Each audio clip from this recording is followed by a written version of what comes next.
Assalamualaikum warahmatullahi wabarakatuh. Sahabat muslim yang dirahmati Allah, sejak Nabi Adam alaihi salam diciptakan Allah subhanahu wa ta'ala, nama Muhammad sallallahu alaihi wasallam telah tertulis di pintu-pintu surga. Kemunculannya juga dikabarkan melalui kitab Taurat dan Injil dan disampaikan para murabbi dan pendeta. Nama Muhammad bukanlah nama pemberian manusia. Ia adalah nama yang disampaikan Allah kepada ibundanya Sayyidah Aminah dan kakeknya Abdul Muttalib melalui malaikat dan isyarat mimpi.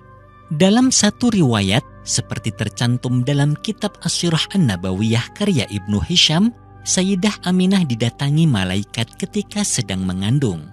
Kepada Sayyidah Aminah, malaikat tersebut menginformasikan bahwa anaknya yang berada dalam kandungan akan menjadi pemimpin umat dan meminta agar menamainya Muhammad. Begitu juga dengan sang kakek Abdul Muttalib. Dia mendapat wasiat menamai Muhammad dari mimpinya. Pada saat Nabi Muhammad lahir, Abdul Muttalib membawanya ke dalam Ka'bah dan bertawaf. Setelah itu, ia keluar dan melewati kerumunan massa. Mereka kemudian bertanya kepada Abdul Muttalib perihal nama cucunya itu. Maka dijawablah kalau nama cucunya adalah Muhammad. Orang-orang kembali bertanya mengapa dinamakan Muhammad. Sebuah nama yang terdengar asing di telinga masyarakat Arab pada saat itu. Karena tidak seorang pun dari nenek moyang dan bangsa Arab yang sebelumnya menggunakan nama itu. Sesungguhnya aku sangat ingin semua penduduk bumi memujinya, jawab Abdul Muttalib. Secara bahasa, Muhammad berarti yang dipuji atau terpuji. Terkait masa kelahiran Nabi, ada banyak pendapat dan riwayat yang menjelaskan hari kelahiran Nabi Muhammad SAW.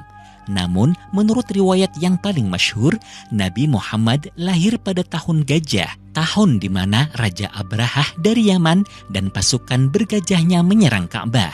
Persisnya tanggal 12 Rabiul Awal atau bertepatan dengan 29 Agustus 580 Masehi di kota Makkah. Pendapat ini didasarkan pada sebuah riwayat Imam Ibnu Ishaq dari Sayyidina Ibnu Abbas yang menyatakan Rasulullah dilahirkan di hari Senin tanggal 12 di malam yang tenang pada bulan Rabiul Awal tahun Gajah. Karenanya, 12 Rabiul Awal menjadi titi mangsa yang paling dinanti oleh seluruh penduduk langit dan bumi. Sebagai bentuk kegembiraan atas hadirnya sosok panutan alam, tak heran jika beberapa kejadian langka dan mengagumkan turut mendahului dan mengiringi kelahiran Rasulullah SAW. Sejumlah kejadian menakjubkan yang menyertai kelahiran Nabi antara lain sebagai berikut. Pertama, hancurnya pasukan Abrahah yang hendak menyerang Ka'bah oleh kawanan burung ababil. Peristiwa ini berlangsung pada tahun 571 Masehi, tepat pada tahun kelahiran Nabi SAW. Penyerangan Abrahah sendiri dipicu oleh kecemburuannya melihat bangunan Ka'bah yang selalu ramai dikunjungi masyarakat Arab dari berbagai penjuru. Kendati Raja Abrahah sudah mendirikan gereja super megah sebagai tandingannya, namun masyarakat Arab tetap memilih berkunjung ke bangunan tua yang didirikan oleh Nabi Ibrahim dan Nabi Ismail tersebut. Itulah alasannya Abrahah bertolak dari Yaman bersama pasukan bergajah untuk menghancurkan rumah Allah tersebut. Namun Allah berkehendak menyelamatkan rumahnya. Gajah-gajah Abrahah berhenti di tempat yang dikehendakinya. Saat itulah Rabbul Ka'bah menurunkan kawanan burung ababil dari berbagai penjuru dengan membawa batu-batu dari tanah yang membakar. Batu-batu tersebut kemudian ditimpakan dari atas kepala bala tentara Abrahah. Kedahsyatan peristiwa ini pun diabadikan Al-Quran dalam surah Al-Fil ayat 1-5. Kedua, sebagaimana yang diungkap Mahzum bin Hani Al-Mahzumi pada malam kelahiran Nabi SAW, istana Kisra berguncang hingga 14 ruangannya runtuh. Api di negeri Persia yang selalu disembah kaum Majusi padam seketika. Padahal sudah 1000 tahun lamanya, api tersebut selalu menyala.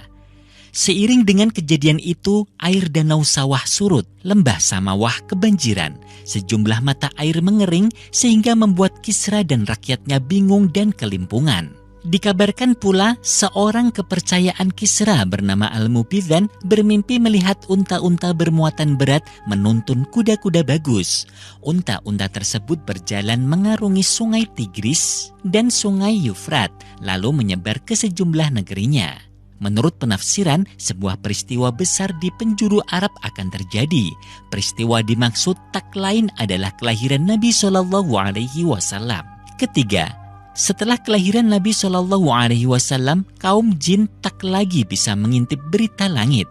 Hal itu diakui oleh kaum jin sendiri, sebagaimana disebutkan dalam Al-Quran, dan sesungguhnya kami telah mencoba mengetahui rahasia langit, maka kami mendapatinya penuh dengan penjagaan yang kuat dan panah-panah api, dan sesungguhnya kami dahulu dapat menduduki beberapa tempat di langit itu untuk mendengarkan berita-beritanya.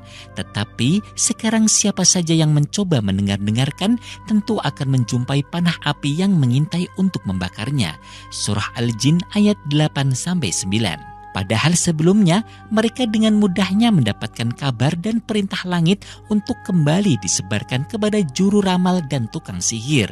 Namun setelah Nabi SAW lahir, Allah meminta langit dan dihalangi dari setan dan dipenuhi penjagaan malaikat panah-panah api sehingga mereka tak lagi bisa mendengarnya.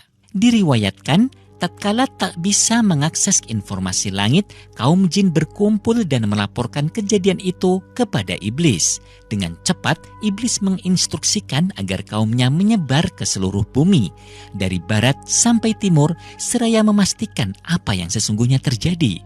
Ternyata dari hasil pengamatan mereka ditemukan bahwa di kota Mekah ada seorang bayi yang tengah dikerumuni malaikat. Bayi itu mengeluarkan sinar dan memancar ke langit. Para malaikat pun sibuk menyampaikan salam kepada panutan alam yang baru saja dilahirkan. Begitu kejadian tersebut dilaporkan, iblis sangat menyesalkannya sebab panutan alam telah datang. Artinya rahmat bagi umat manusia akan terlimpahkan, sehingga pantas menurutnya jin dan setan dihalang-halangi naik ke langit dan mencuri informasinya. Peristiwa keempat yakni beberapa keajaiban yang menimpa Halimah Asy-Sya'diyah, ibu persusuan Nabi SAW. Kala itu serombongan wanita dari Bani Sa'id datang guna mencari bayi yang akan disusuinya demi mendapatkan upah dan bayarannya, termasuk Halimah yang diantar oleh suami beserta bayi mungilnya. Namun 2 hari berada di Mekah, Halimah belum juga mendapatkan bayi. Yang tersisa hanyalah bayi bernama Muhammad bin Abdullah. Rupanya bayi yang satu ini tak menjadi pilihan para wanita Bani Sa'id lainnya. Mengingat kondisinya yang yatim, harapan mereka mendapat upah dari bekerja menyusuinya tak akan terpenuhi. Tetapi karena tak mau pulang dengan tangan kosong, akhirnya Halimah sepakat dengan sang suami untuk mengambil bayi yatim bernama Muhammad itu. Tak diduga begitu sang bayi diterima dan dibuka kain bungkusnya, Halimah melihatnya penuh takjub. Wajah sang bayi yang bercahaya membuat dirinya begitu kagum karena baru itu ia mendapatkan bayi yang luar biasa. Tak sampai di situ, begitu si bayi disusui, air susu dari Halimah mengalir deras. Bahkan unta yang ditumpangi mereka yang semula kurus seketika menjadi gemuk dan kuat menempuh perjalanan. Sejak itu, keberkahan pun berlimpah, tidak hanya kepada keluarga Halimah, tetapi juga kepada kabilahnya.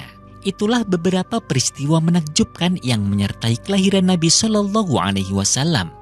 Masih banyak lagi peristiwa lainnya seperti bersujudnya berhala-berhala, terdengar suara dari dalam Ka'bah, ramainya burung-burung seakan memberi salam, kejadian Aminah yang sama sekali tak merasa letih setelah melahirkan Nabi SAW, datangnya para wanita mulia mendampingi persalinannya, kondisi bayi seperti yang sudah dikhitan, dan sebagainya.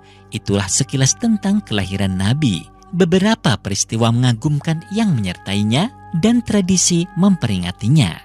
Mudah-mudahan hal ini membuat kita semakin cinta dan kagum kepada Rasulullah SAW, serta kelak hari kiamat kita dikumpulkan bersamanya. Tentu kecintaan kepada Rasulullah tak berhenti sampai di situ, tetapi harus diwujudkan dalam bentuk kecintaan kepada Allah dan ketaatan terhadap agama yang diajarkannya. Wallahu a'lam. Wassalamualaikum warahmatullahi wabarakatuh.